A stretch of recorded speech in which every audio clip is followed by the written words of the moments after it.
I just want to respond. इस पे सोचा क्या होगा? I was just thinking about a legal angle to this, in the sense of right to livelihood and right to life of the fisher folks. There have been some judgments. I don't know whether we have thought about, and also to think it as going to the level of medical negligence, going into the healthcare concerns. I don't know if we can. I think we should think about a legal strategy to fight that. That is not acknowledged by the state. They said that no, you have done it. We cannot. We cannot. It's not authentic. So legal measures have borne no I think results. we have to so fight far. that it's not a national security concern at all. It isn't. I'm sorry, It it's isn't. a healthcare I issue. agree with you. People are dying. I mean, that was another thing we can. Responding to Dilna's thing, because it is not just Tarapur, even Trombay issue we had taken it up. So that's also it has gone under the carpet. I think Dilna's met Dr. Subbarao as well as Dr. Gupta from BRC, who's been affected by radiation, etc. I think she's... No, Dr. Subbarao's issue is totally different because he has been haunted to such an extent, because the issue has gone beyond tolerance level. But still, he visits Jadugoda, he goes to places, and it is on our agenda of Citizens for Just Society, which was founded by Dr. Usha Mehta, Gandhian. So we continue that. Nothing stops us from going to the public.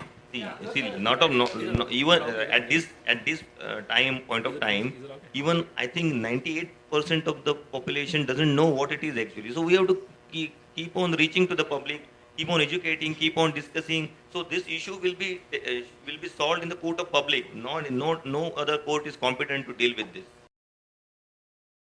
We are lucky to have Ashish Biroli back. He was supposed to be here, but he just managed to come in. He is, as I said earlier, a photographer, researcher who lives in and around Jadugoda for all his young life, 23 years. So I would request him, Ashish ji, आप बताइए जादूगोड़ा में क्या हो रहा है आप जन से. Thank you. मैं जादूगोड़ा से हूँ और मैं वहाँ का आदिवासी हूँ. जादूगोड़ा की जो समस्या से पहले मैं और एक चीज़ बताना चाहूँगा. न्यूक्लियर रिएक्टर के फटने से, वहाँ एक्सप्लोजन होने से या परमाणु बम गिराने से, इसी से ही रेडिएशन नहीं होती है. यूरेनियम माइनिंग से भी रेडिएशन होती है और इस मुद्दे पे हम लोग बहुत कम बात करते हैं. और जैसे जादूगोड़ा पे है, हम लोग के पास रिकॉर्ड रहता है, जैसे न्यूक्लियर रिएक्टर के एक्सप्लोजन के बाद कितने लोग प्रभावित होते हैं या हिरोशिमा पे बम एक्सप्लोजन के बाद कितने लोग मरे. लेकिन यूरेनियम माइनिंग से कितने लोग मर रहे हैं, माइनिंग से कितने लोग पीड़ित हो रहे हैं, इसका कोई रिकॉर्ड नहीं है. अब तक शायद से किसी के पास रिकॉर्ड होगा. और मैं जादूगोड़ा का हूँ और मैं समस्याओं को करीबी से जान रहा हूँ. और हम लोग की गांव की एक कहावत है, बुजुर्गों पहले कहते थे कि एक जंगल है और एक जंगल पे एक पर्टिकुलर प्लेस पे जहाँ गर्भवती महिलाओं को वहाँ जाने से रोका जाता था. बोला जाता था कि वो जंगल की तरफ से आप जाओगे तो आपके घर में जो बच्चे पल रहे हैं उससे हानि होगा. तो लोगों का कहना था कि भूत प्रेत के कारण बच्चे मर जा रहे हैं. लेकिन वही जगह आज माइनिंग हो रही है, वही जंगल के बीचों बीच आज माइनिंग हो रही है.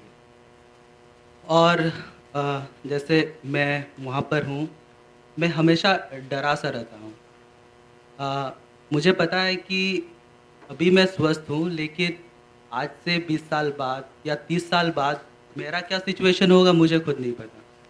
मैं अभी तंदुरुस्त लग रहा हूँ, हंस रहा हूँ आप लोगों के सामने, लेकिन मुझे नहीं पता, कोई गारंटी नहीं है. और मुझे ये भी नहीं पता कि मेरे अंदर कितना रेडिएशन है अभी, क्योंकि मैं फ़ोटोज़ जब खींचा था, मैं ऐसे जगहों में से खींचा जहाँ फ़ोटोज़ जो एकदम प्रोहिबिटेड एरियाज़ थी, और मैं एकदम टेलिंग पॉइंट में जाके फ़ोटोज़ खींचा. तो मुझे इतनी डर लग रही थी कि मुझे लगा कि 1-2 घंटे पे ही मुझे कैंसर हो जाएगी, क्योंकि वहाँ पर सांस लेने से पता चल जाता है कि हवा कितनी भारी है और एक अलग एहसास होता है वहाँ पर, जो बहुत ही ख़तरनाक है. और यूसीआई की जो माइंस है, अगर वो लोग से बात करते हैं, अगर वो लोग रेडिएशन के बारे में भी अगर नहीं जानते हैं, लेकिन फिर भी आप उन लोगों से अगर अपना एक्सपीरियंस के बारे में पूछे तो बोलते हैं कि बहुत घुटन सी महसूस होती है, गैस्ट्रिक हो जाता है, और यहाँ तक बोलते हैं कि हम लोग को फ्री में एडवाइस दिया जाता है कि आप लोग घर जाके दारू पियो, ऐसे बोला जाता है। तो ये सोच के लोग, वहाँ के जो भी बुजुर्ग थे, वो लोग उसके लिए ज़मीन दिए, लेकिन उन्हें क्या पता था कि फ्री में उन्हें रेडिएशन मिलेगी, कैंसर्स मिलेगी, लोग वहाँ मरेंगे। अगर उन्हें पता रहता तो बिल्कुल कभी देते ही नहीं। तो मेरे हिसाब से हम तो यही बोलेंगे कि एक जादूगोड़ा डूब रहा है और जादूगोड़ाओं को हम नहीं डुबाना चाहते हैं। बस इतनी Thank you, Ashish. In case you haven't noticed,